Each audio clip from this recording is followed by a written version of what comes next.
Beneath the warm skies of the Iberian Peninsula, where the Atlantic tide whispers to the Mediterranean breeze, there lies a land that has always been more than a country. It is a bridge of worlds. Spain, for thousands of years.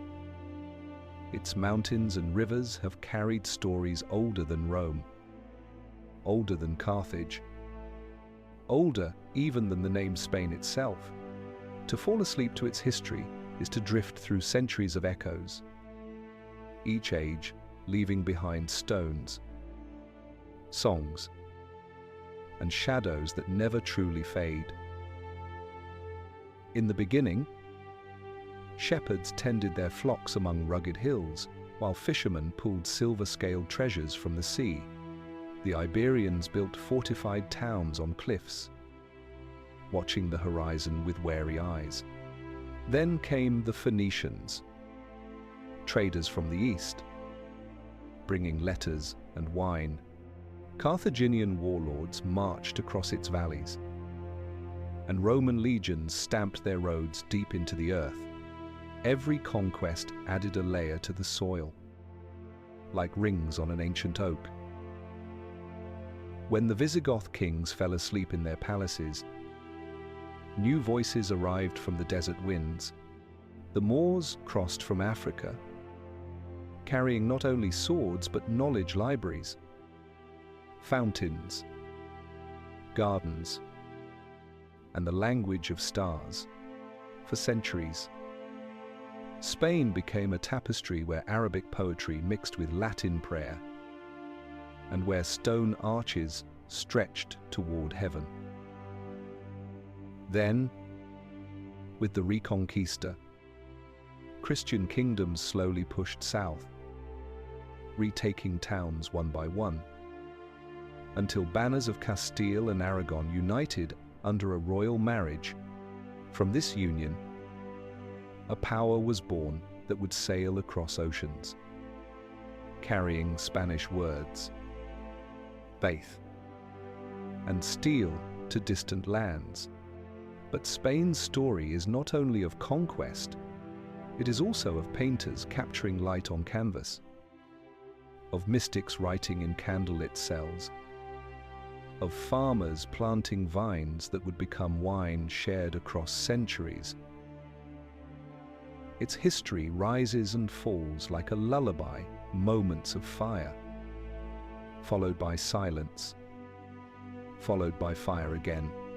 Tonight, as you close your eyes, imagine the long journey of Spain, from humble villages to golden palaces, from mountain monasteries to the decks of galleons, a civilization of salt, sun, and song, whose dreams once stretched to the ends of the earth.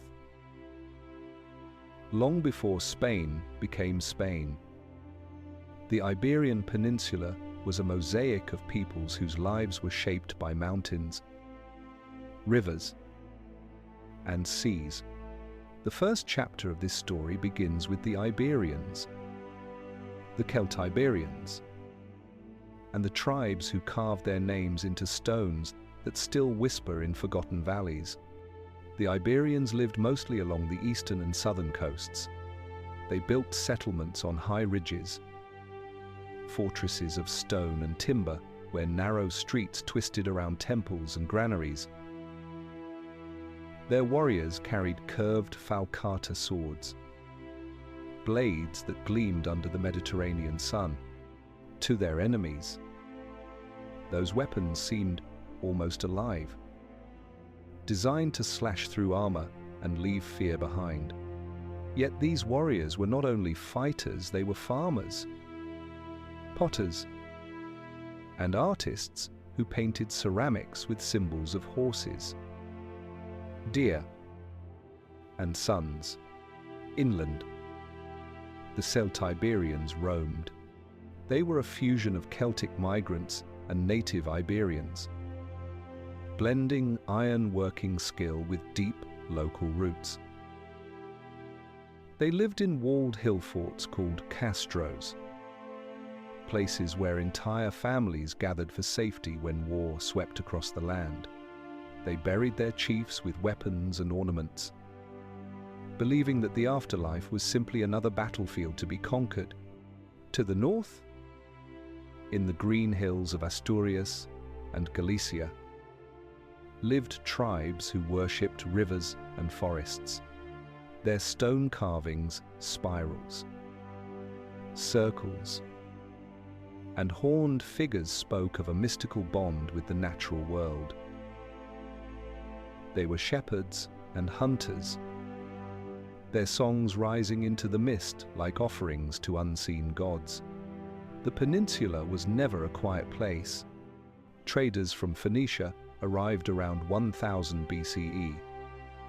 Building ports, such as Gadir, today's Cadiz, they brought purple dye, fine glass, and the first letters that would one day evolve into alphabets. For the Iberians, this was a gift as powerful as any sword, the ability to write. Soon, contracts, prayers, and laws began to appear on tablets and stones, giving permanence to voices that otherwise would have vanished. Then came the Carthaginians, heirs of Phoenicia, who landed on Spanish shores seeking silver, soldiers, and power. They built great strongholds like Cartagena, and they looked to the mountains of Iberia as a source of both wealth and men. From these tribes came mercenaries who would march under Hannibal, crossing the Alps with elephants toward Rome. The Iberian Peninsula was no longer isolated. It was now a stage in the great drama of Mediterranean power. But life for the common people did not change overnight.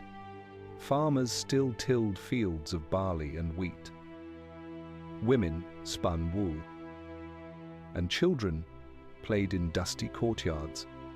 At night, families gathered by the fire, telling stories of ancestors who had fought in distant wars.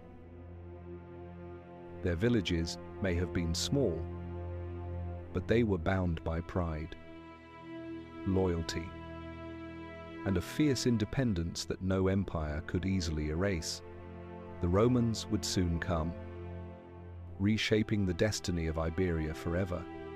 But before their legions marched, the Iberians had already left an enduring mark in their swords, their stones, and their spirit.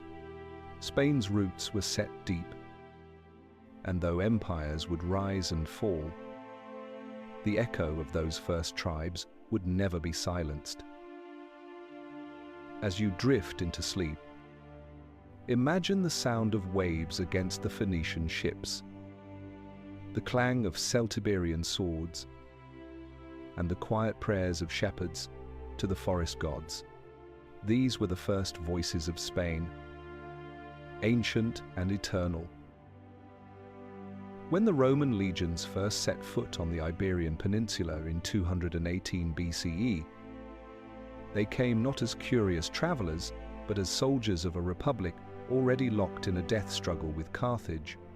Hannibal had marched across the Alps with his elephants, striking terror into the heart of Italy. And Rome realized that the roots of this danger lay in Spain.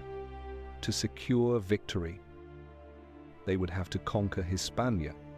At first, the Roman presence was little more than camps and forts scattered along the coast. Yet with each campaign, the legions pushed deeper inland, clashing with Iberian tribes who resisted fiercely. The Celtiberians fought with ambushes and sudden raids, using the rugged terrain to their advantage. Roman generals soon discovered that Spain would not be won by speed, but by patience. Road by road, hill by hill, over 2 centuries of struggle followed. Numantia, a Celtiberian stronghold, became a symbol of defiance. Its warriors endured siege after siege, refusing to surrender even as famine hollowed their bodies. Roman soldiers admired and feared their courage. In the end, when resistance could hold no longer, the Numantines chose to burn their city and die free rather than live as slaves. Rome won Hispania, but at a cost measured in blood and decades. Once subdued, the peninsula became one of Rome's prized provinces. They called it Hispania, dividing it into provinces governed by senators and equestrians. They laid down their signature straight roads cutting across valleys, stone bridges arching over rivers, aqueducts marching like silent armies toward thirsty towns. The landscape changed, and so did the people. Latin mingled with native tongues, slowly shaping the Spanish language of the future. In these centuries, daily life began to resemble that of Rome itself. Villas appeared in the countryside, with mosaic floors and olive groves stretching to the horizon. Farmers cultivated wheat and grapes, not just for survival but for trade, sending amphorae of olive oil and wine to markets in Rome and beyond. Towns grew into cities: Tarraco, Emerita Augusta, and above all, Corduba, which would one day produce poets and philosophers. Religion, too, was transformed. Jupiter and Mars stood beside older Iberian gods. And over time, a new faith, Christianity, took root. In the catacombs beneath Hispania's cities, small communities whispered prayers in the dark, defying persecution. By the 4th century, churches rose into the open, bells replacing the cries of pagan sacrifices. Yet Roman Hispania was not only about conformity. The peninsula gave Rome some of its most influential figures. From Hispania came Lucan, the fiery poet Seneca, the philosopher whose writings on virtue would inspire centuries, and Trajan, the first Roman emperor born outside Italy, who ruled an empire at its greatest extent. His adopted son, Hadrian, also traced his roots to Spain, building walls in Britain and villas outside Rome. Spain was no longer a frontier, it was the heart of empire. Still, beneath the marble and mosaics, the old spirit of the tribes endured. Rural villages clung to traditions, celebrating seasonal festivals and honoring ancestors. In mountain valleys, shepherds continued to sing the same songs their forefathers had sung long before Rome arrived. The Roman veneer was strong, but the Iberian soul was stronger. As centuries passed, cracks appeared in the empire. Germanic tribes pressed at the borders. Armies grew restless, and emperors fell to intrigue and assassination. In Hispania, Roman villas slowly crumbled, roads decayed, and trade dwindled. The once mighty legions were withdrawn to defend closer threats. By the early 5th century, Rome's grip had loosened. The Visigoths, weary from wandering, entered Spain, and the age of Rome in Hispania faded like a setting sun. Yet Rome had left behind more than ruins. She had left her language, her law, her architecture, and her sense of unity. The idea of Spain as more than a cluster of tribes, as one land with one destiny, was born in these centuries. And though the empire itself would collapse, Hispania would carry its memory forward. reshaping it into something uniquely Spanish. As you drift deeper into rest, imagine the echo of Roman boots on stone roads, the glitter of mosaics in villa courtyards, and the distant roar of gladiators in amphitheaters. This was Hispania, the Roman jewel of the West, where the seeds of Spain's future first took root. When the Roman legions withdrew and the empire's light dimmed, the Iberian Peninsula did not fall silent. Instead, it entered a new chapter, one of wandering peoples and shifting crowns. The Visigoths, Germanic tribes once feared by Rome, crossed into Hispania in the early 5th century. Not as marauders, but as settlers seeking a new home. They found it among the old Roman roads, the crumbling villas, and the still beating heart of ancient Spain. The Visigoths brought with them a warrior culture. They had once sacked Rome itself, but in Spain, they built something different, a kingdom. Their kings ruled from Toledo, a city perched on a rocky hill above the Tagus River. From its walls, banners of gold and crimson fluttered, proclaiming a new order in a land that had long lived under foreign rule. For the first time, Spain was governed not from Rome or Carthage, but from within its own soil. Life in the Visigothic kingdom was a blend of old and new. Roman law still shaped the courts, but Gothic customs colored daily life. Warriors swore loyalty to their lords, their oaths sealed in feasting halls lit by torches. Farmers continued to plow fields of wheat and barley, while shepherds drove flocks across the high plains.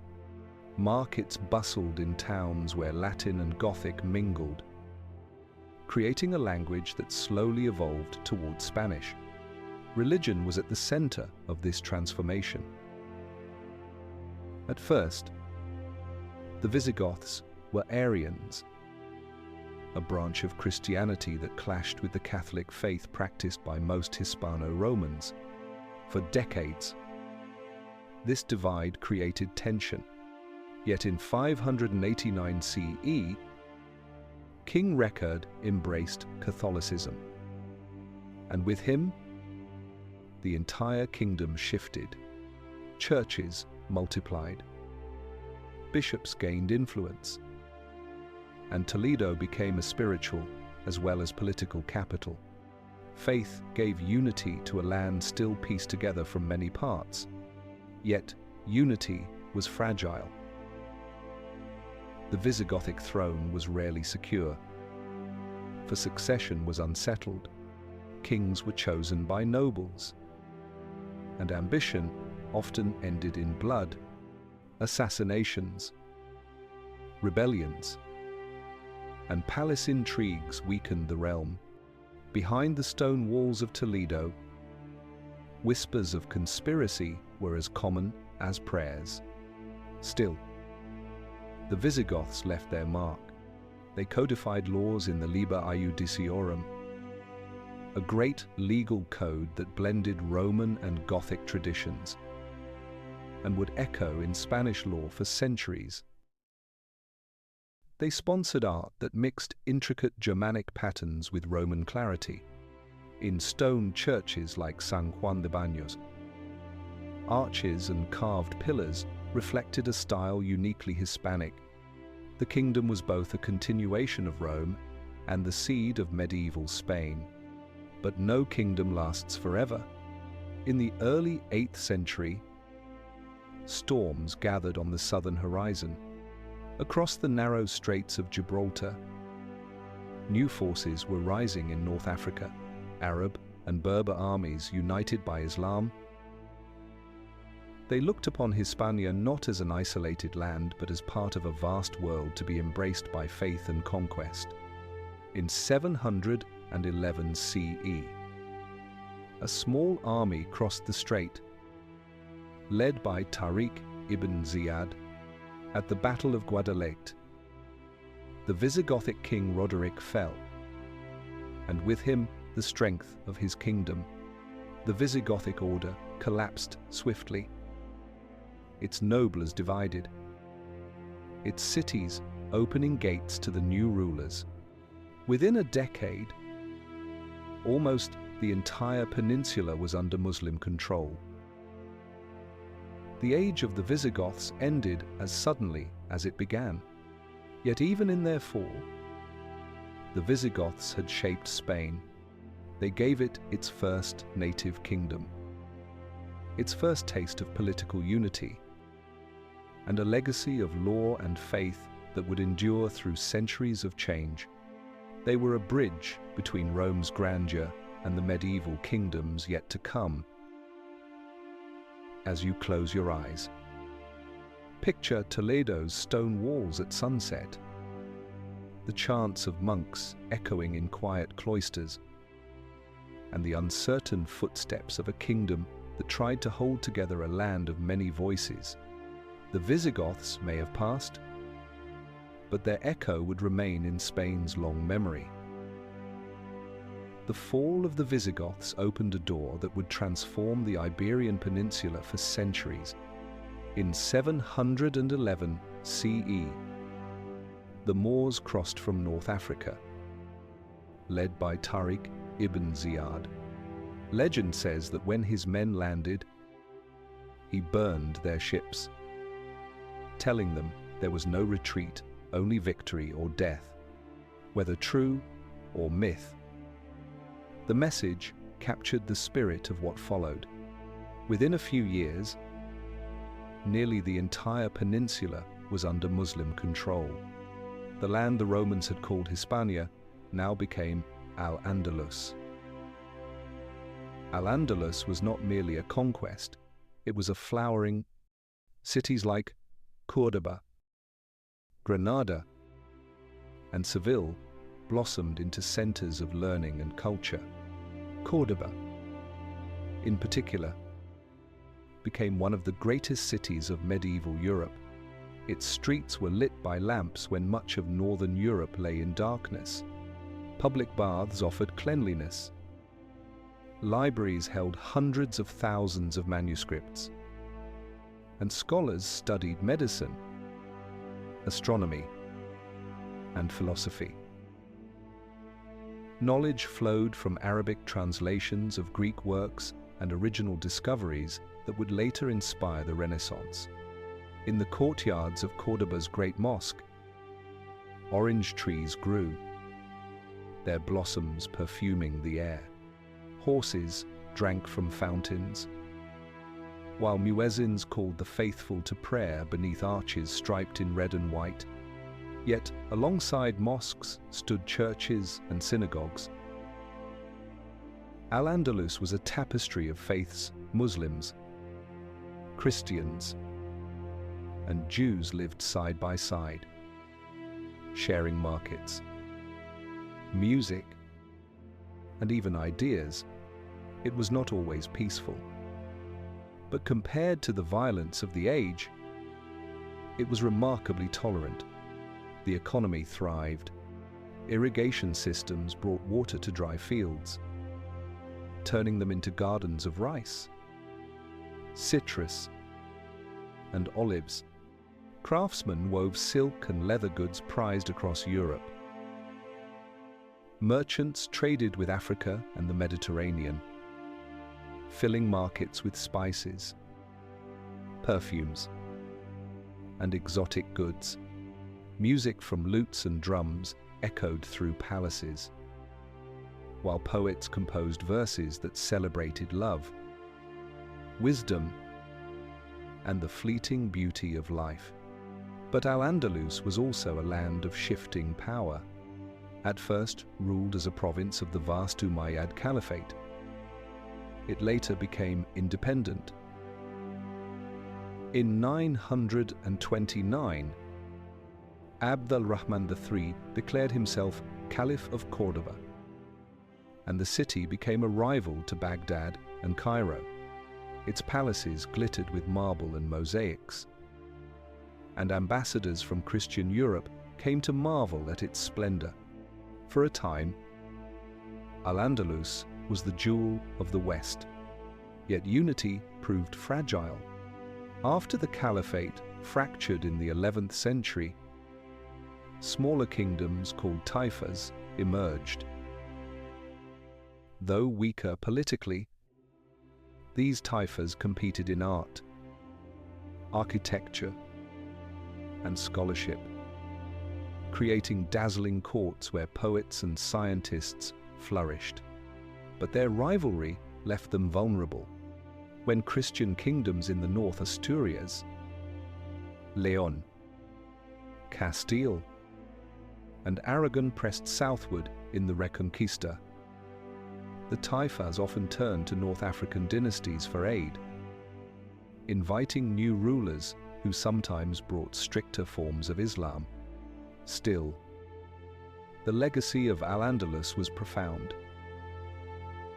Its architecture left arches, domes, and courtyards that remain today in the Alhambra of Granada and the Mezquita of Córdoba. Its sciences advanced medicine, mathematics, and navigation. Its culture blended Arabic melodies with local traditions, sowing the seeds of Spanish music and poetry. Even after centuries of conflict, the memory of convivencia, the coexistence of faiths, remained a part of Spain's identity. By the late Middle Ages, the balance of power had shifted. Christian kingdoms grew stronger, uniting under powerful monarchs and pushing southward year by year. Yet, Al-Andalus endured, shrinking in territory but shining in brilliance. Granada, the last Moorish kingdom, held out until 1492, its palaces reflecting both the grandeur and fragility of a world soon to vanish. The story of the Moors in Spain is one of paradox of conquest that created beauty, of tolerance alongside conflict, of brilliance shadowed by fragility. For nearly 8 centuries, Al-Andalus shaped the soul of Spain, leaving behind words, music, and monuments that whisper of an age when East and West met under the same sky. As you rest, imagine the soft glow of lanterns in Córdoba, the sound of water in marble fountains, and the gentle rhythm of poetry recited beneath starlit arches. This was Al-Andalus, a dream that forever changed Spain's destiny. High in the misty mountains of Asturias, where Roman roads had crumbled and Visigothic kings lay forgotten, a spark was kindled that would burn for nearly 8 centuries. In 722 CE, at the Battle of Covadonga, a small band of Christian warriors under Pelayo defeated a Moorish force. To later generations, this victory was less about its size and more about its meaning. It became the symbol of resistance, the first step in what history would call the Reconquista. The Reconquista was not a single war but a long tide, rising and falling across centuries. At first, Christian kingdoms in the North Asturias, Leon, Navarre, Aragon, and later Castile were little more than fortresses clinging to rugged hills. Life was harsh, winters bitter, and raids from the south constant. Yet from these strongholds, kings and nobles dreamed of retaking the land their ancestors had lost. Slowly, they pushed outward.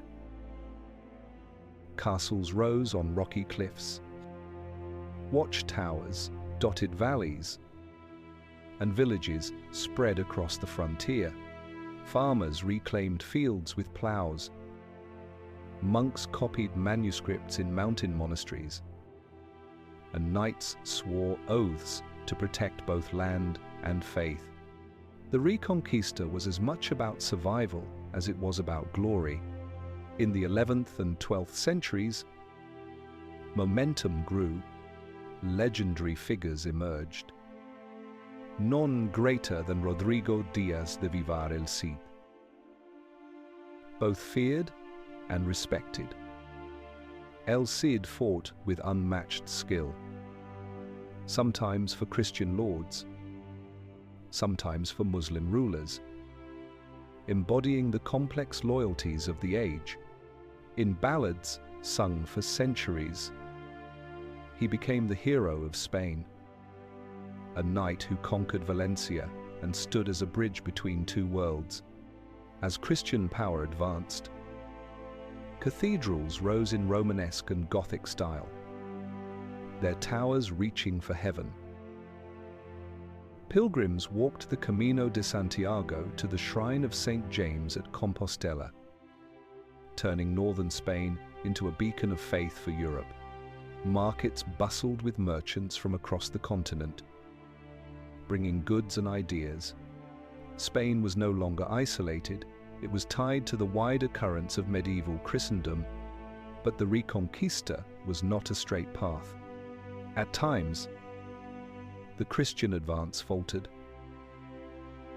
In 1086, the Almoravids, summoned from North Africa, crushed a Castilian army at the Battle of Sagrajas. Later, the Almohads swept in, ruling with stricter authority. For a time, it seemed Al-Andalus might regain strength. Yet, in 1212, the tide turned again at the Battle of Las Navas de Tolosa, where a coalition of Christian kingdoms shattered Almohad power. From then on, the advance south was relentless. By the 13th century, vast territories had been reclaimed. Seville fell in 1248. Its great mosque transformed into a cathedral. Castile and Aragon emerged as dominant powers, their kings ruling lands that stretched across the peninsula. Yet, one last Moorish kingdom remained: Granada. Nestled against the Sierra Nevada mountains, Granada endured for more than 2 centuries.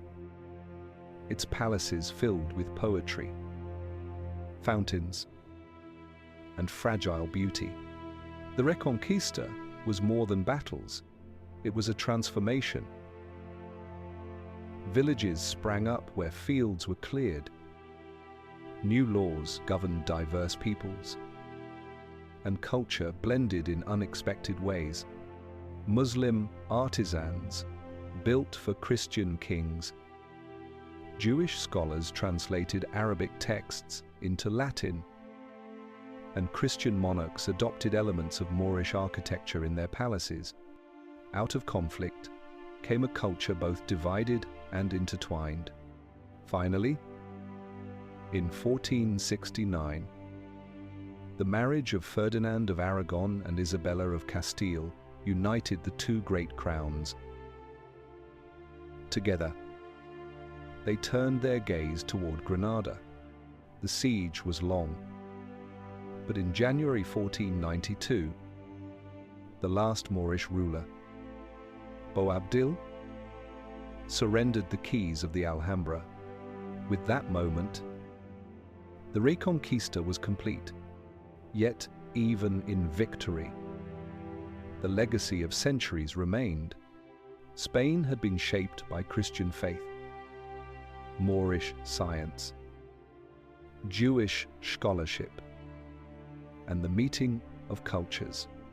The Reconquista ended a chapter, but it also prepared the stage for Spain's next great transformation, the Age of Empire.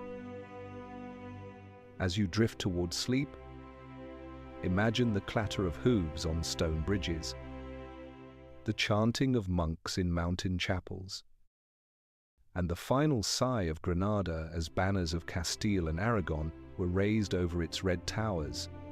The Reconquista was not just the recovery of land, it was the forging of a nation. With the fall of Granada in 1492, Spain stood united for the first time in centuries. Yet that same year, another event would propel the kingdom from the mountains of Iberia to the oceans of the world.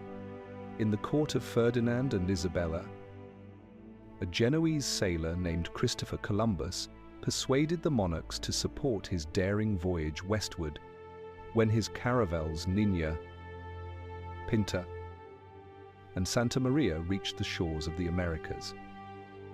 Spain entered an age unlike any it had ever known. The age of discovery was a turning point not only for Spain, but for human history.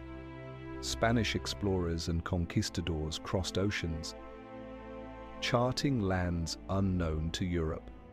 Hernán Cortés marched into Mexico, toppling the Aztec Empire with a small band of soldiers and thousands of native allies. Francisco Pizarro seized the Inca Empire in Peru, capturing vast riches of silver and gold, from the Caribbean to the Pacific. Spanish banners were planted on new soil. Wealth poured into Spain. Galleons laden with treasure crossed the Atlantic, docking in Seville and Cadiz. Silver from Potosi flowed into the royal treasury, funding wars, cathedrals, and palaces. Spain became the richest kingdom in Europe, its monarchs wielding power over territories that stretched from the Americas to Asia, with the Philippines bearing the name of King Philip II. At home, this wealth fueled a cultural golden age. Painters like El Greco and Velázquez captured visions of heaven and courtly grandeur.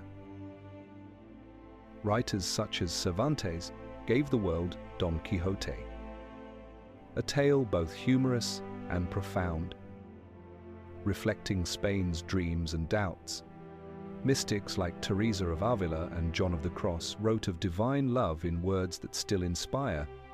Music, architecture, and literature flourished, making Spain not only a military power but also a beacon of art and spirit. Yet empire came at a cost. The riches of the New World created inflation that weakened Spain's economy. Wars to defend Catholic Europe drained its treasury.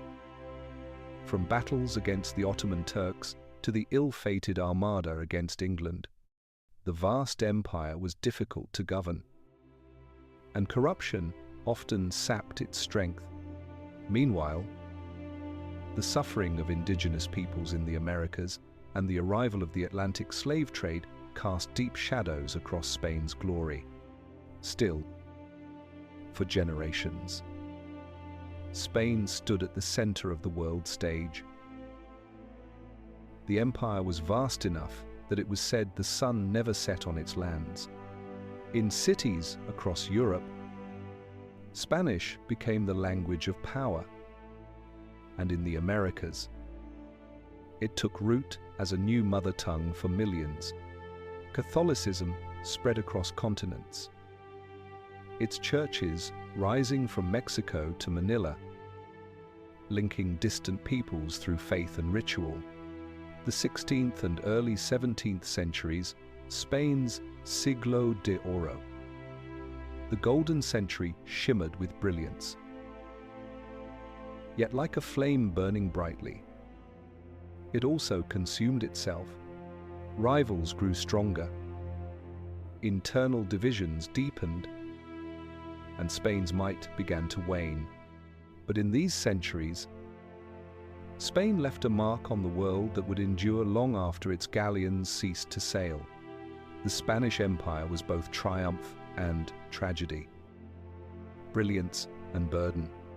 It gave humanity masterpieces of art and literature, global connections of trade and culture, and the beginnings of a modern world. Yet it also bore the weight of conquest, exploitation, and decline. Spain's destiny, forged in the Reconquista, now echoed across oceans, shaping continents and centuries. As you rest, imagine the sails of caravels billowing on the Atlantic, the golden glow of cathedrals lit by candlelight, and the voice of Cervantes speaking of knights who dreamed impossible dreams. This was Spain's golden age, when its reach stretched beyond horizons, and its story became the story of the world. While Spanish ships carried silver across the Atlantic and soldiers fought wars in Europe, another treasure was unfolding within Spain itself, a treasure not of gold or empire, but of art, thought, and imagination. This was the Siglo de Oro, the Golden Century, a period from the late 15th to the 17th century when Spanish culture reached dazzling heights. In the cities of Castile and Aragon, new cathedrals rose, their spires stretching toward heaven. The Gothic grandeur of Burgos, the vast vaults of Seville, and the austere beauty of El Escorial reflected a kingdom that saw itself as chosen by God.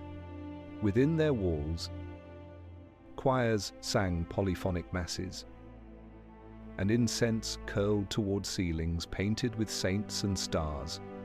Literature became Spain's mirror and voice.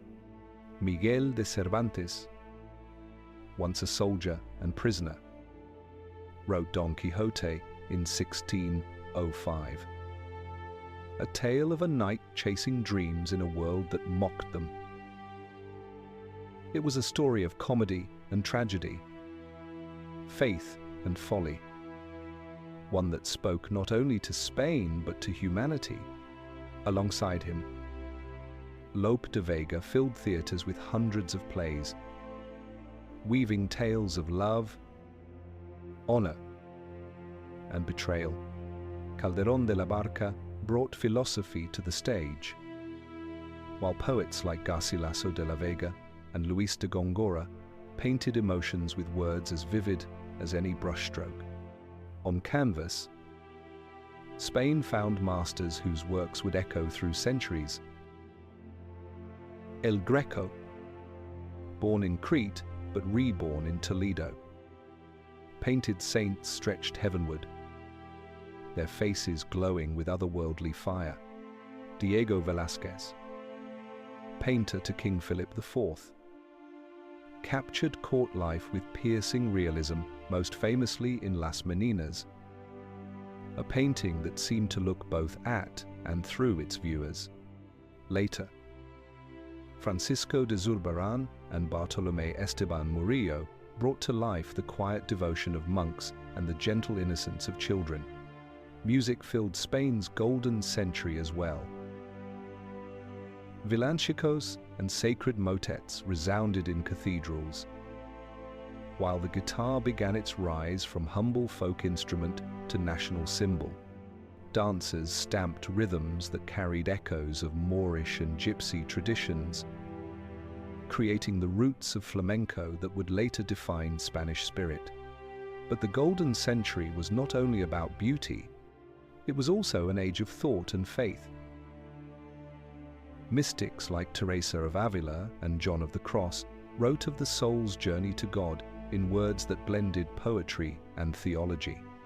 Scholars debated science, law, and empire in Salamanca, Alcalá, and Valladolid.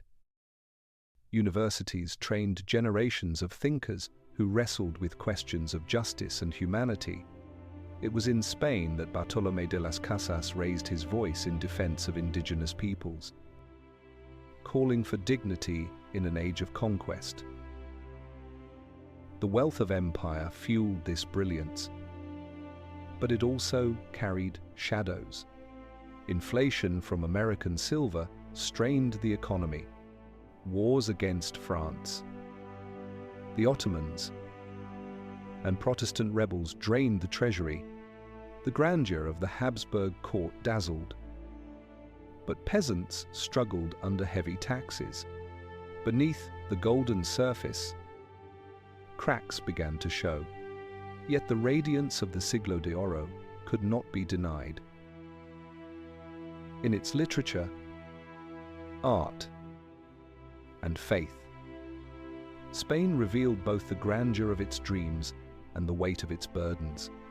It was a century when impossible ideals stood beside harsh realities, when saints and soldiers, painters and poets all shaped the soul of a nation. As the 17th century waned, Spain's political power began to fade, but its cultural legacy endured. The Golden Century left works that still speak across time of love and folly, faith and doubt, grandeur and humility. To fall asleep to Spain's story is to carry these voices with us: a knight who tilts at windmills, a painter who sees eternity in a child's gaze, a poet who whispers of the soul's longing. Close your eyes now and imagine the hush of a theatre in Madrid, the glow of candles before Velázquez's canvas, the chant of monks in a cloister at dawn. This was Spain at its most radiant, not in its armies or galleons, but in its imagination, its art, and its soul. Every empire has its dawn, its zenith, and its dusk. For Spain, the 17th century was a slow fading of the brilliance that had once illuminated Europe. The Siglo de Oro had given Spain glory in art and spirit. But in politics, war, and economy, the empire began to strain under its own weight. The wealth that had once poured into Seville and Cadiz became a burden. Silver from the Americas, once a fountain of prosperity, flooded the market, fueling inflation that eroded the value of money. Farmers and artisans could not keep pace with rising prices, and poverty spread through villages while nobles clung to privileges. Spain seemed rich, but its foundations trembled. Wars drained the kingdom's strength. Spain had long seen itself as the sword of Catholic Europe, defending the faith against Protestants and Muslims alike. Yet this mission led to endless conflicts in the Netherlands, where Dutch rebels fought for independence, in Germany, where Spain became entangled in the 30 Years' War, and in the seas, where English and Dutch ships harassed Spanish galleons. Each battle cost more men, more silver, and more spirit. The once proud Armada had failed against England in 1588, and though Spain rebuilt its fleets, it could never fully regain control of the oceans. Rivals grew stronger: England, France, and the Dutch Republic expanded their trade empires while Spain struggled to hold its distant colonies. The dream of a globe-spanning dominion began to crumble. At home, the Habsburg kings ruled with grandeur but declining vigor. Philip III and Philip IV presided over a glittering court, but their ministers often governed in their place. Palaces filled with banquets and ceremonies, even as peasants faced famine and towns languished. Velázquez painted royal portraits that captured both majesty and melancholy, hinting at the fragility behind the crown. In 1640, rebellion erupted in Catalonia and Portugal. Portugal broke away, never to return, while Catalonia strained against Castile's dominance. The very unity of Spain achieved only a century before, seemed to fray. Meanwhile, plague swept through the land, carrying away hundreds of thousands. Churches filled with prayers for deliverance. But the kingdom seemed abandoned by fortune.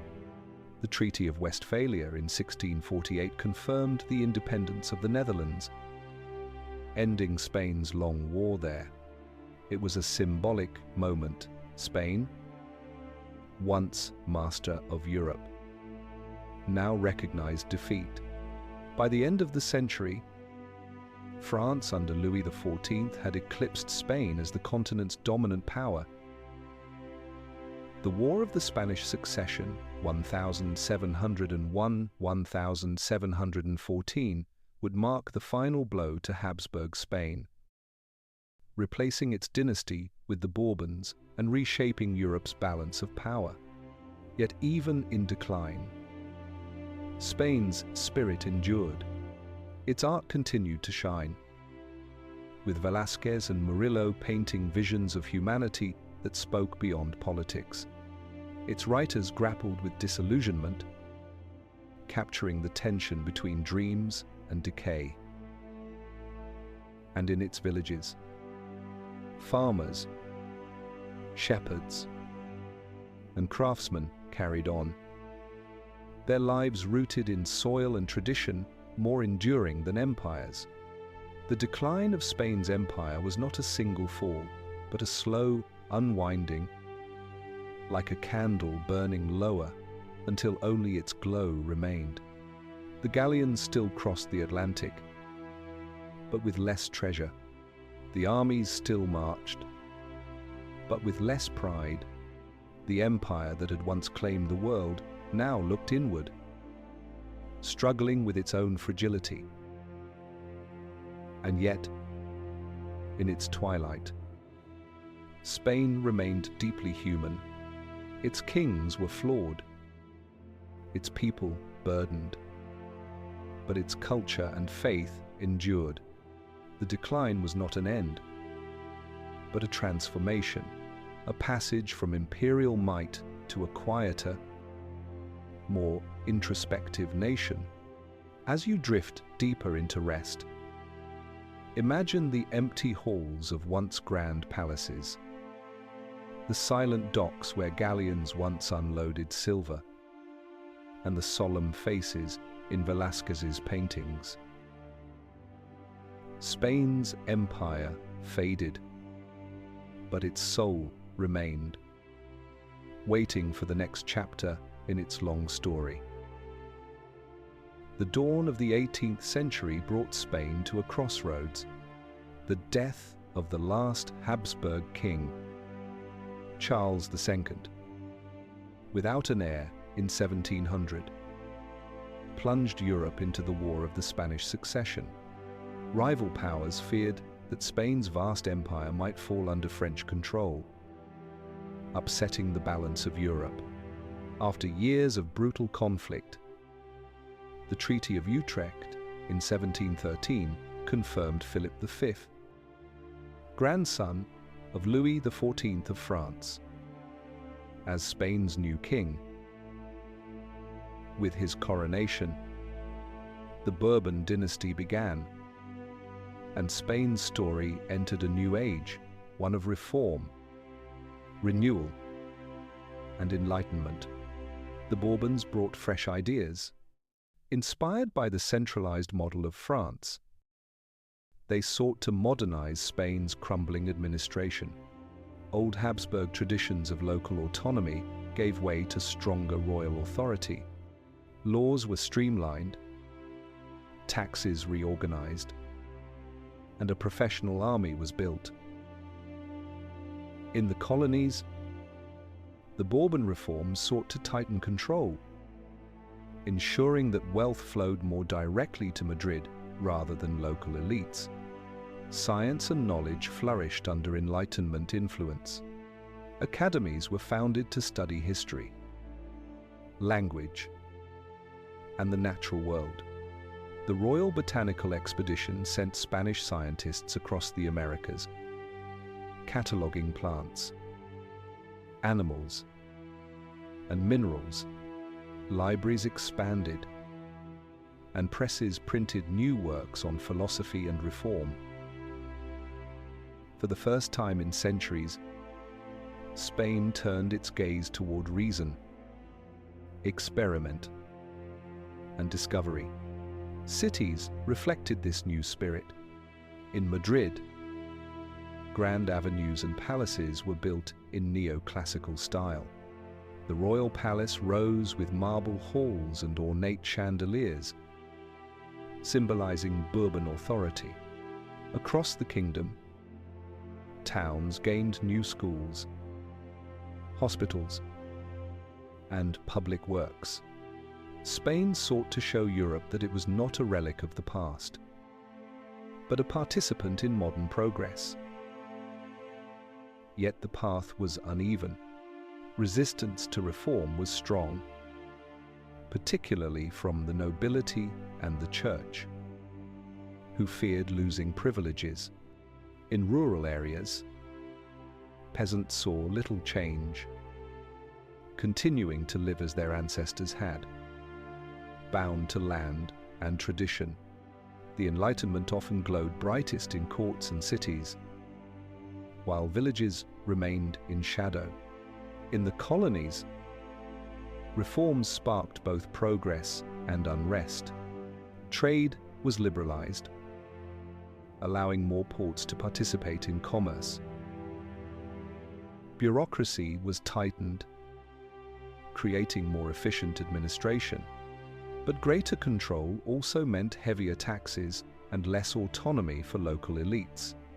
In places like Mexico and Peru, resentment grew, sowing seeds of future independence movements. Culturally, the 18th century saw a quieter brilliance than the Siglo de Oro. Yet Spain still contributed to Europe's intellectual life. Thinkers debated the balance between tradition and reform, faith and reason. Writers explored new forms of satire and social commentary. Music echoed through royal chapels and theatres, blending European styles with local flavor. Internationally, Spain remained a significant power, but no longer the unrivaled giant it had once been. Wars with Britain over colonial possessions strained resources. The loss of Gibraltar in 1704, confirmed by the Treaty of Utrecht, was a lasting wound. Yet Spain still held vast lands across the Americas, from Mexico to South America, and its galleons still crossed oceans. Though now sharing seas with powerful rivals, the Enlightenment in Spain was always shaped by paradox. It brought reform and modernization, but within the bounds of monarchy and Catholic faith, it looked forward to science and reason, yet remained tied to centuries of tradition. It gave Spain new life, yet revealed tensions that would one day erupt into revolution. By the late 18th century, under Charles III, Spain reached a moment of relative stability and reformist energy. Streets were cleaned, industries encouraged, and education promoted. The king was called the best mayor of Madrid, a ruler who cared for his people. But beyond Spain, storms were gathering. The American Revolution inspired colonial elites. The French Revolution would soon shake Europe to its core. And Napoleon's shadow loomed over the horizon, threatening to plunge Spain into one of its darkest trials. For now, however, Spain stood in the light of renewal. Its empire was still vast, its cities modernizing, its scholars curious. It was not the Spain of Velázquez or Columbus, but a Spain trying to reconcile past grandeur with future hope. As you rest, Imagine Madrid's wide boulevards lit by lanterns. Scholars bent over manuscripts in candlelight, and distant ships carrying explorers to catalogue the wonders of the natural world. This was Enlightenment Spain, a land striving to adapt, to reform, and to dream anew. The 19th century brought storms that shook Spain to its core. The Bourbon reforms had promised renewal, but history rarely follows a straight path. Instead, Spain was drawn into wars, revolutions, and the painful birth of modern nationhood. The first great shock came with Napoleon. In 1808, French armies marched into Spain under the pretense of alliance, but soon seized Madrid.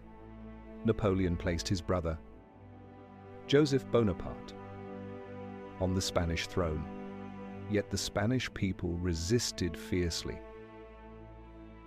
From villages to mountains, guerrilla rose. Ordinary peasants turned fighters, harassed French troops. In cities, uprisings broke out.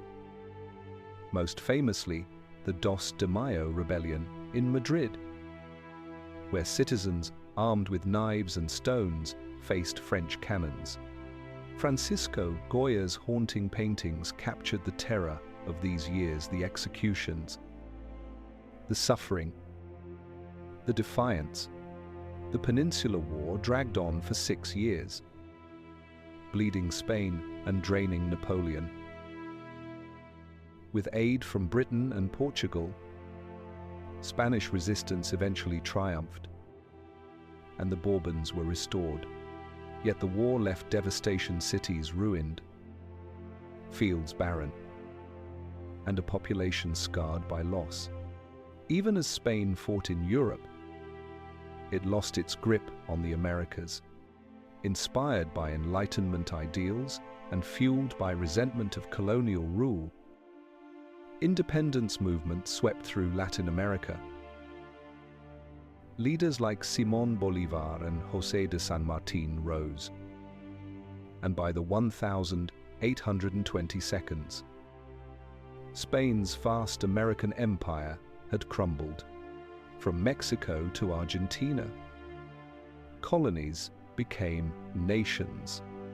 The empire that had once spanned the globe was reduced largely to Spain itself, along with a handful of distant islands. At home, political turmoil deepened. The 19th century became an age of revolutions and counter-revolutions.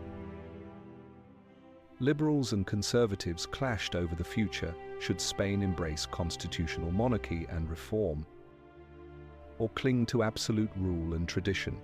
Civil wars, known as the Carlist Wars, erupted over succession disputes and ideology, pitting Spaniard against Spaniard. Through the century, Spain struggled to find stability. Industrialization came slowly, leaving much of the countryside in poverty. Peasants toiled in fields as their ancestors had, while in cities like Barcelona, factories began to rise, drawing workers into harsh conditions that sparked labor movements.